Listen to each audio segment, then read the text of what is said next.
Hello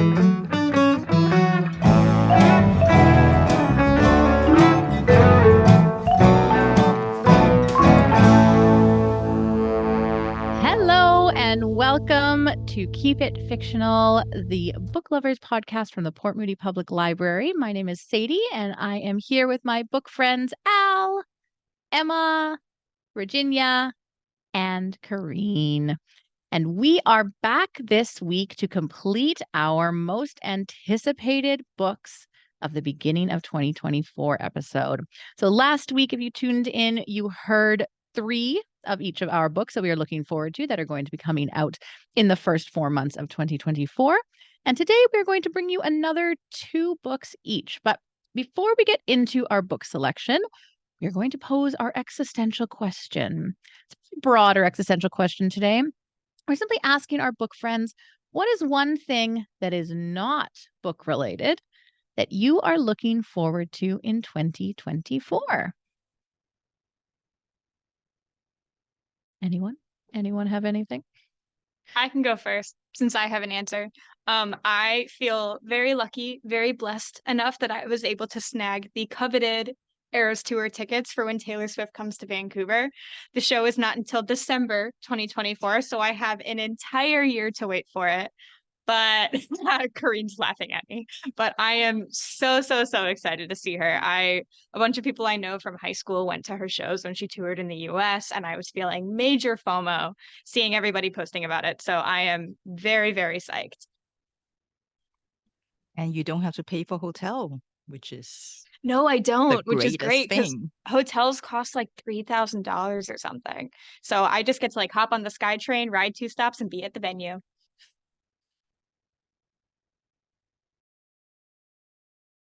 All right. Sorry, I saw Kareen was about to talk, but I'm interrupting now.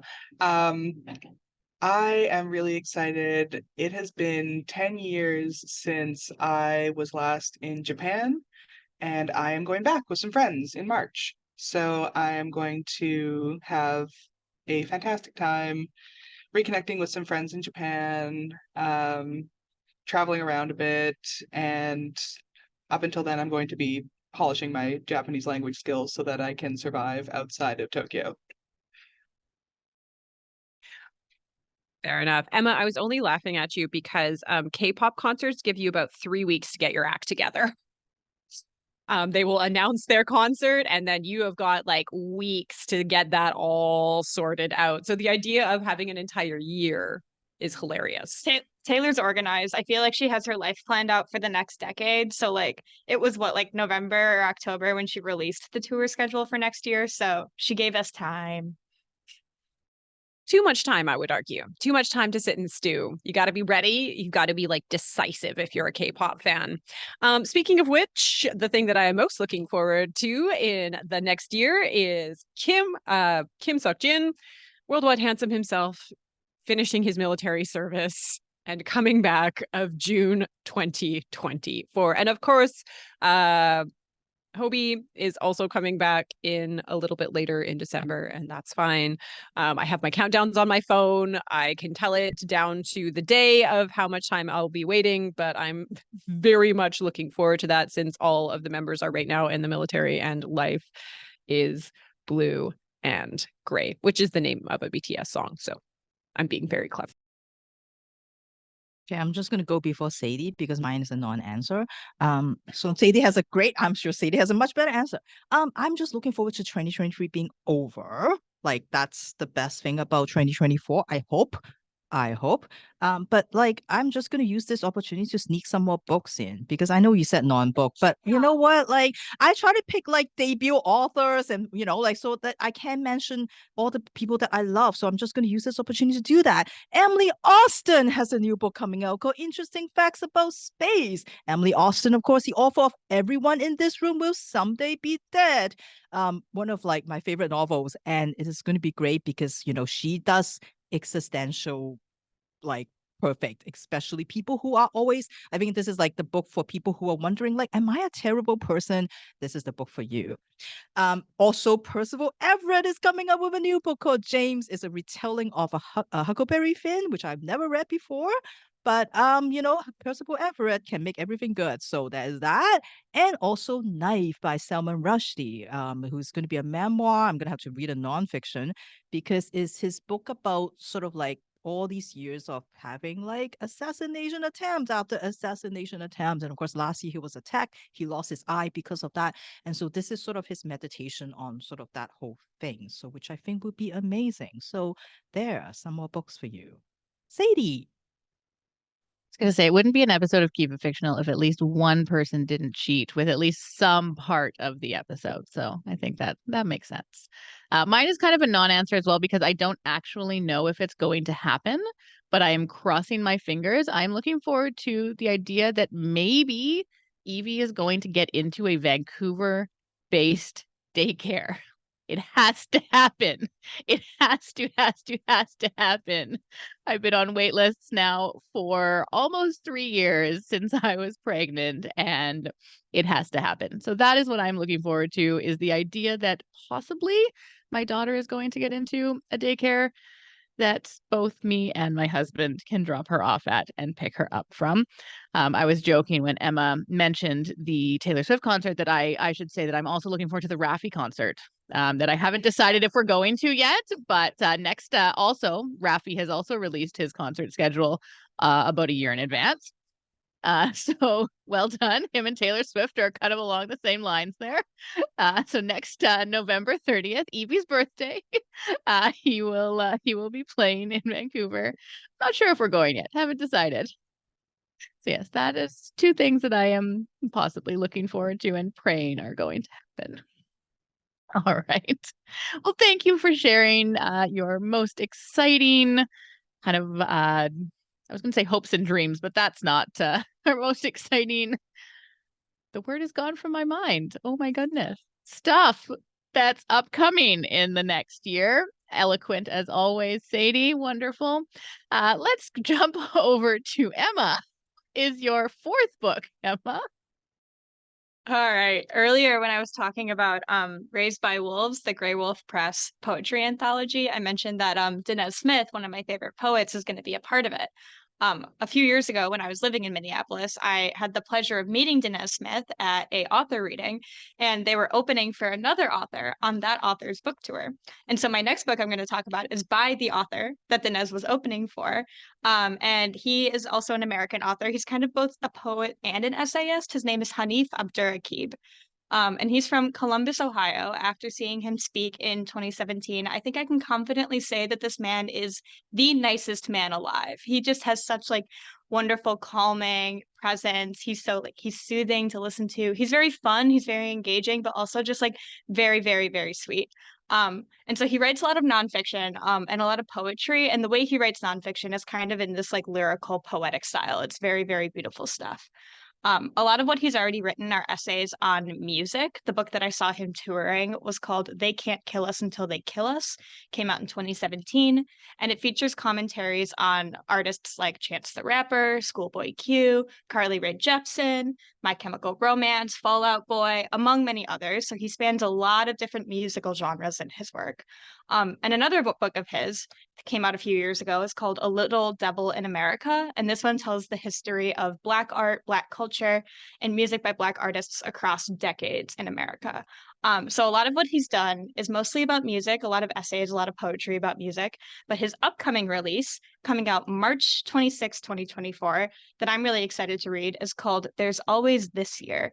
And this one isn't about music. It's a little bit different. It's kind of a cross between a memoir and a collection of essays that are about basketball. So he's starting to do more of a sports narrative instead of a music narrative. And in this book, Abdurraqib weaves an exploration of success and of what it means to make it with his own musings about his childhood growing up in Columbus, Ohio.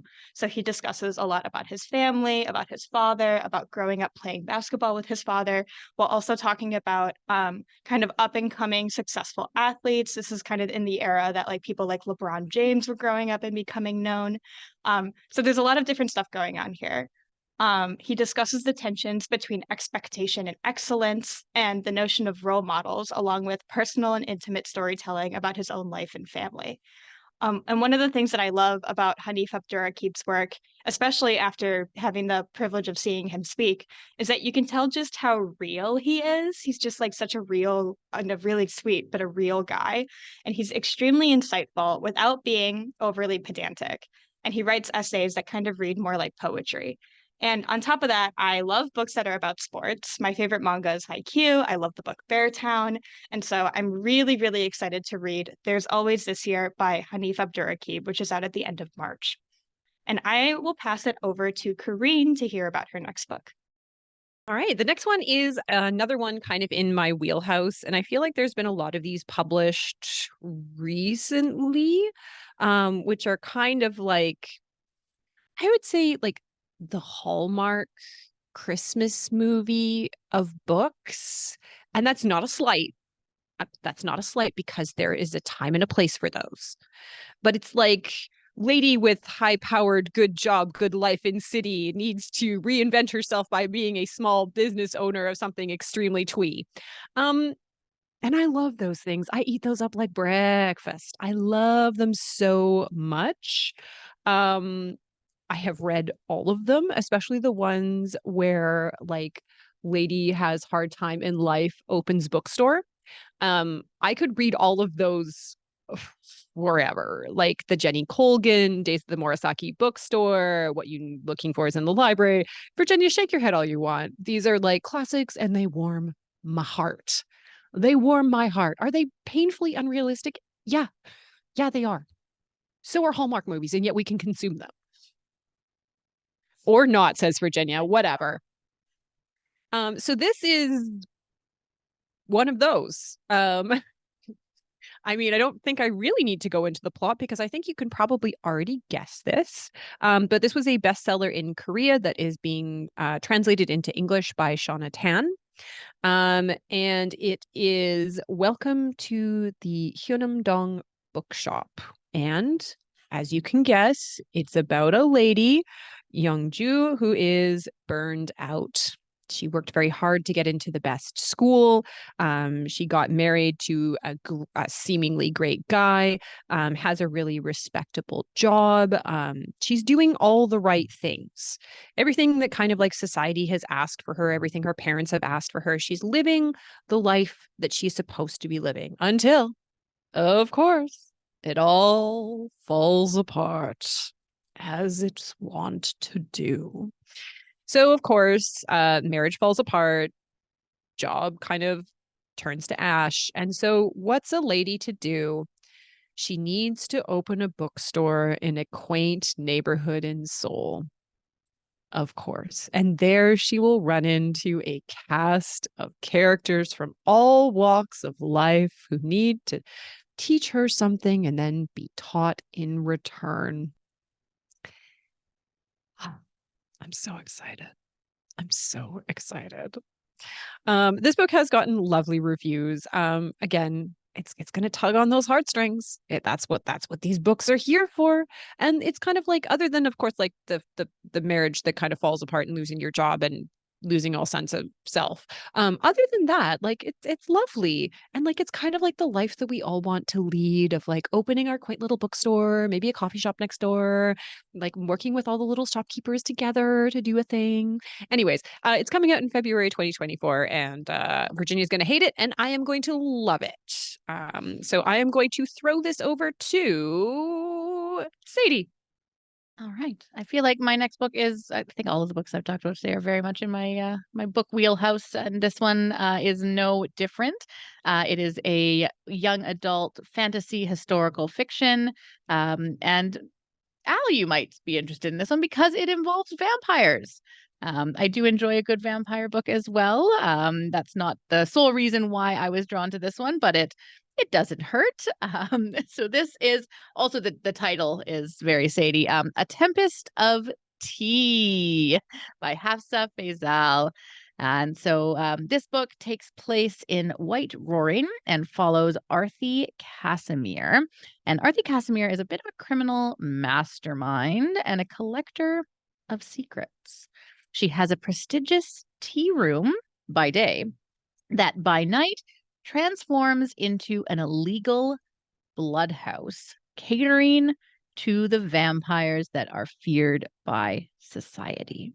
However, her somewhat adventurous, but for the most part, pretty down to earth life is changed and threatened when her very establishment is threatened itself. And Arthi is forced to strike a deal, a very unlikely deal, with an alluring adversary, it says. I'm not quite sure what that means. To save it and to save herself. And of course, she can't do this alone. And so she has to put together a group to help her. A group of misfits coming together. I feel like apart from the vampires, I don't know, Virginia, that I'm sure there's a bit of found family in here as well. Maybe it kind of hits on a bunch of people's. So Arthi formulates a plan to infiltrate the dark and glittering society of vampires. However, as in these tales, her entire crew might not be on her side. I know, surprise, surprise.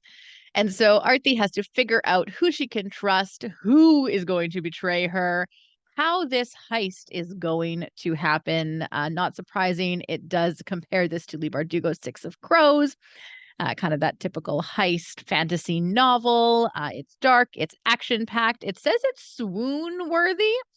I'm not quite sure what that means and in what regard they are talking about, but that's okay. I am excited to find out. I don't mind a good swoon-worthy book, so I'm excited to see what exactly that means. So this is A Tempest of Tea. It's coming out February 20th, 2024 by Hafsa Faisal. Let's go over to Virginia, because I'm sure your book will be completely different. You think? You think? So the book that I'm going to talk about next is I chose it because of the publisher. I was looking at sort of what's forthcoming from them. This is New Directions, and New Directions, of course, the publisher of all of Clarice Lispector's book, also Osamu Dadai's book. I think there's a new one coming out, Self Portrait. So looking forward to that also. But this one caught my eye because it's coming out in February, and it's called Praiseworthy by Alexis Wright. Alexis Wright is the member of the Wanyi Nation near Australia.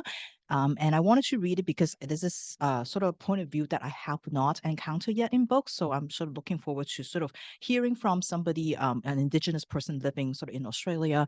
And she's considered to be she's also a nonfiction writer, considered to be a really, really deep thinker about like these really urgent matters about the legacy of colonialism and sort of the ongoing attacks of Indigenous people. So I wanted to kind of like get into sort of a different, sort of hearing from a different perspective, and sort of getting to know this particular author.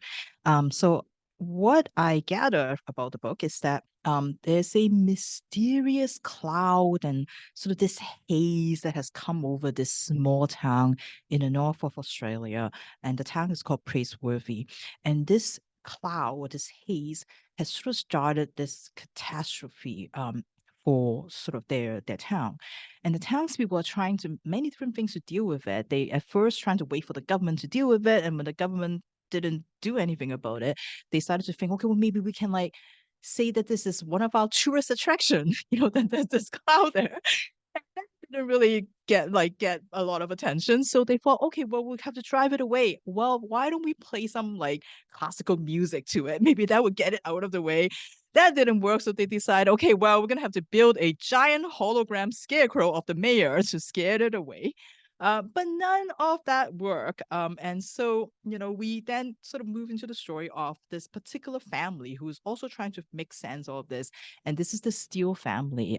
We got the father, Cos Steele, who is this like kind of mad visionary. And he decided that donkeys is the solution to this all.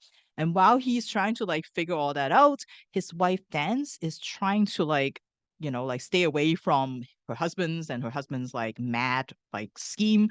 And so she is trying to find a way to get back to China because because she can reconnect back to with her family.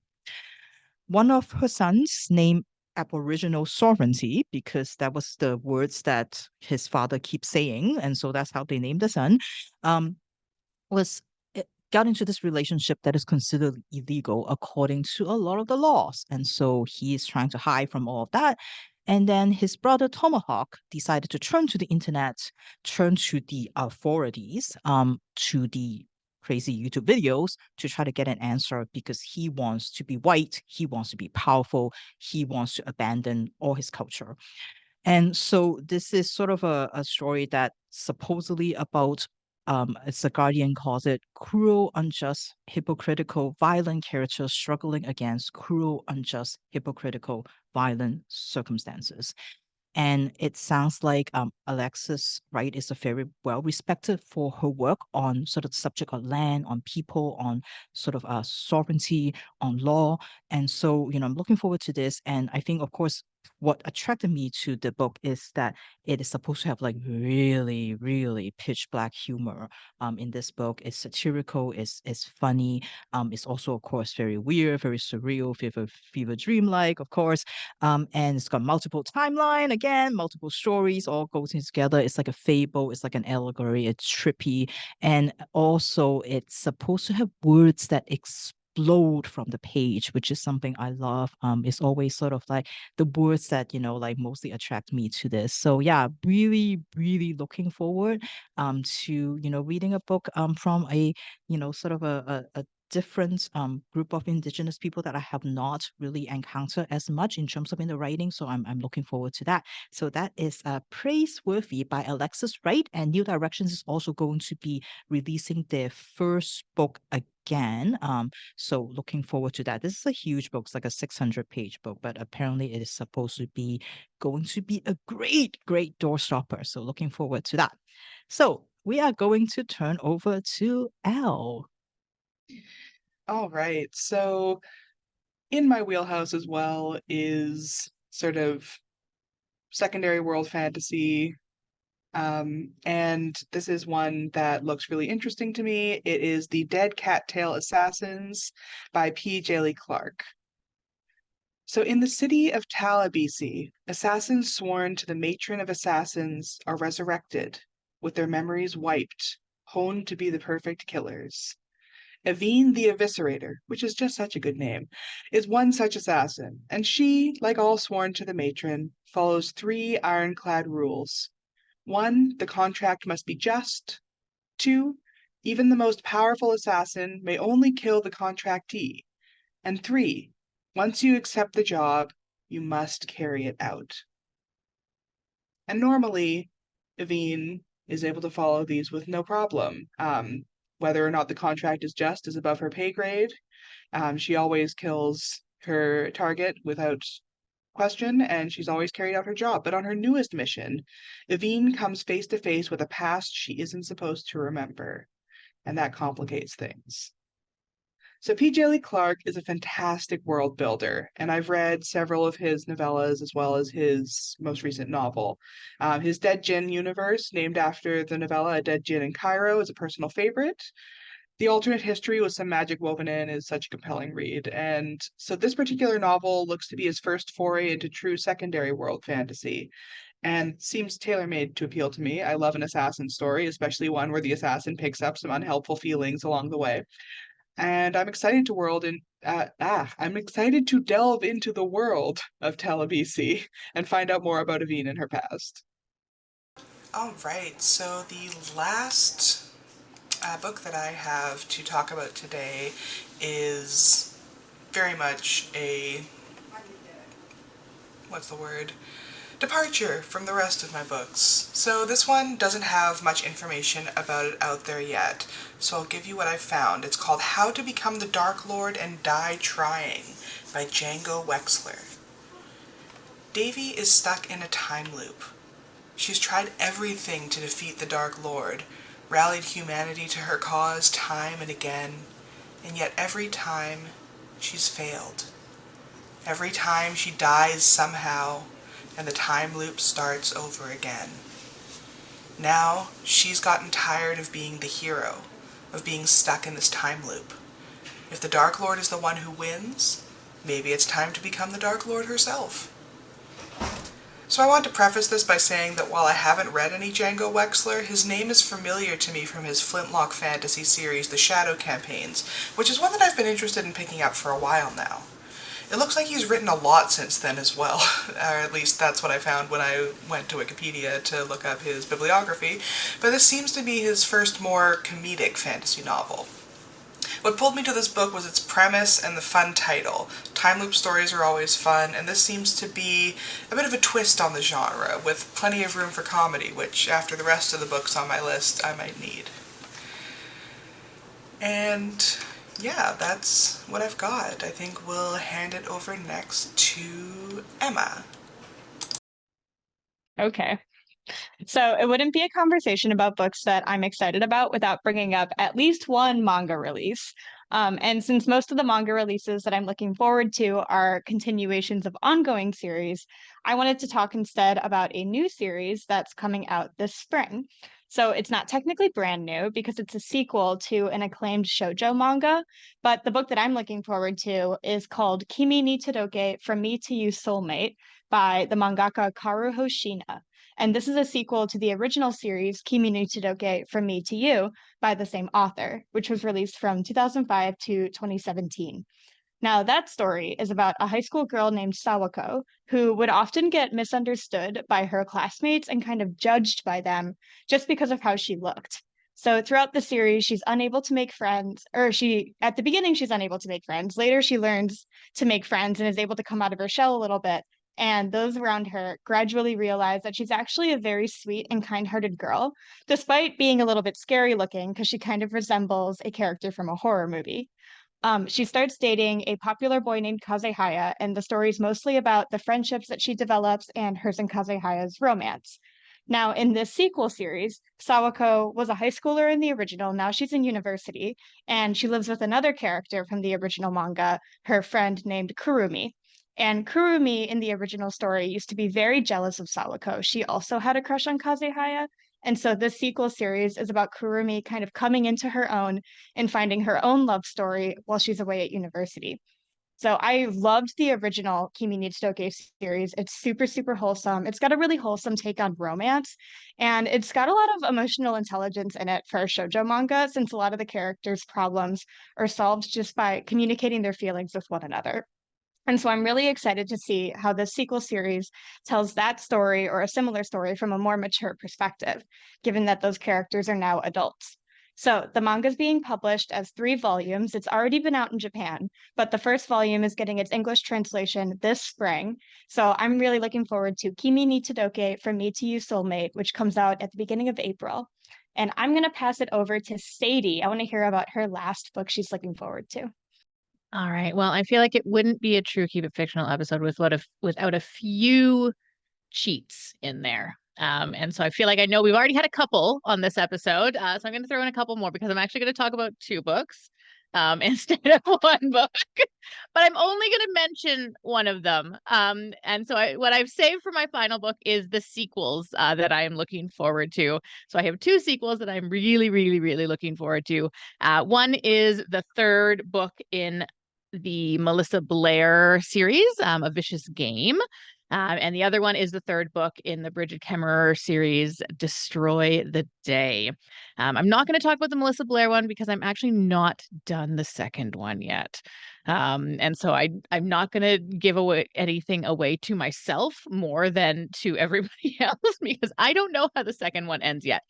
So more of just like a mention of A Vicious Game by Melissa Blair in the Halfling Saga. That one comes out February 6th. Now, Destroy the Day is the 3rd installment. I believe it might be the final installment in the Defy the Night series. I talked about Defy the Night, I think, on one of my first episodes back this year to Keep It Fictional. It may have been actually my first book back this year. And it is a YA fantasy series that talks about Tessa, who was a rebel in kingdom who would sneak into the royal kind of sector of the kingdom to steal this berry and plant that would cure a fever that was killing pretty much everybody in the kingdom. And Tessa and this kind of unnamed partner of hers would sneak in and steal this and then give it out to all of the village people who weren't able to afford it. And as we kind of go through, we learn that that the unnamed partner of Tessa is actually one of the princes of the kingdom, which Tessa does not know. And kind of once she finds this out, she's brought into this royal world and has to figure out if she can actually trust this prince or not. And so there is romance, there's adventure, there's fantasy, all of the wonderful things I love. So we are now on book number 3, and Tessa and Prince Korik have been sailing away to a kingdom nearby to try and help them with a problem that they're having in exchange for a huge shipment of this plant, this flower that is known to cure this fever. And when they are on their journey, they get attacked by a rebel kind of pirate ship. And in the aftermath of this kind of shipwreck attack, Tessa and Korik are separated.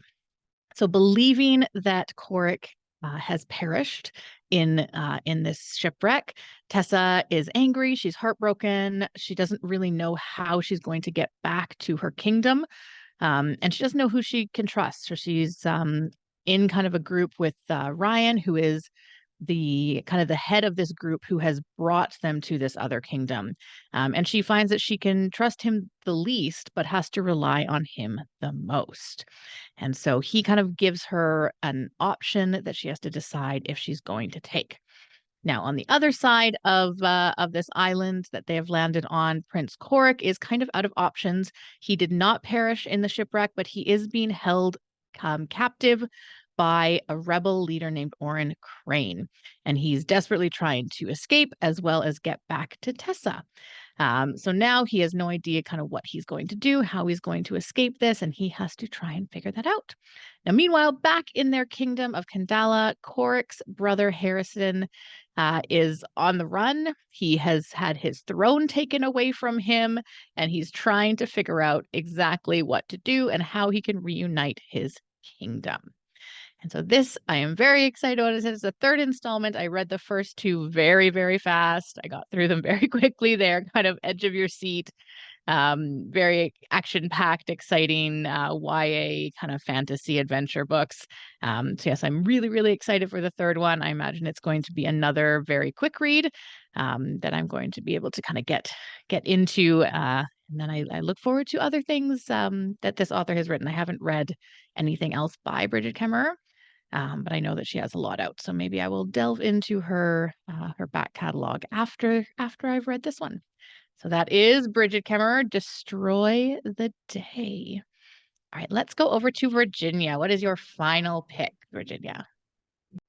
All right, so I think this will be a good candidate for this year's like literary horror that also ends up ripping your heart out. I think this will be, sounds like it's going to be one of those. So this is coming out in March from Bond Street Books by a Korean-Canadian author. And this is called The Invisible Hotel by Yi Y Ham. Yi Wong was born in a bathtub, like every other baby in her tiny South Korean village. The same bathtub where her mother keeps the bones of the ancestors and the family that are lost in the Korean War that never seems to end. The same bathtub where her mother washes these bones like every other family does in her village. Yiwon's life is kind of falling apart. She has lost her job at the convenience store. Her brother has been drafted into the army and has been sent to be stationed near the North Korean border. Her sister just had a big tragedy and her mother's health is declining, worrying about everybody in the family. And then Yiwon starts to dream about a hotel, a decrepit hotel. And in this hotel, there are infinite keys to infinite rooms. And there's someone chasing after her. And she's running and running, trying to escape from this terror. And this dream, which she thinks it was a dream, starts to invade her reality. This is a book that has been compared to Han Kang's The Vegetarian and also Yoko Ogawa's The Memory Police. It is about the aftermath of the Korean War and the intergenerational trauma. Some of the other authors, Kim Fu, has said that this is sort of a book that talks about how do you honor and care for our elders without reinforcing that cycle of generational trauma.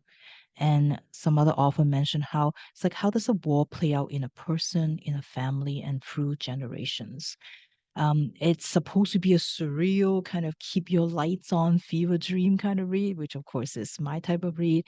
And it's also about confronting sort of that the memory, the burden of history, and the trauma of her country. So once again, if you are looking for something like devastating, which I am always looking for, please check out this Korean and Canadian author's debut novel, The Invisible Hotel by Yi-Ji-Y Ham.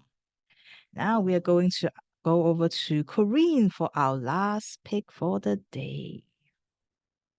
All right. Well, it wouldn't again be a Keep It Fictional episode if someone didn't cheat horribly, blatantly. And I didn't mention BTS. So, which I think I already have. So this makes it a really special 2 for episode.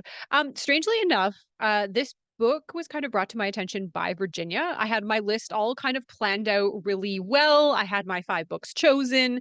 And then she kind of sent me a link to this book, which is called Butter, which is, of course, a great BTS song. And I was like, and then I kind of read what it was about, and I was like, actually, this really does fall into my wheelhouse, depending on the ending, but I remain kind of confident.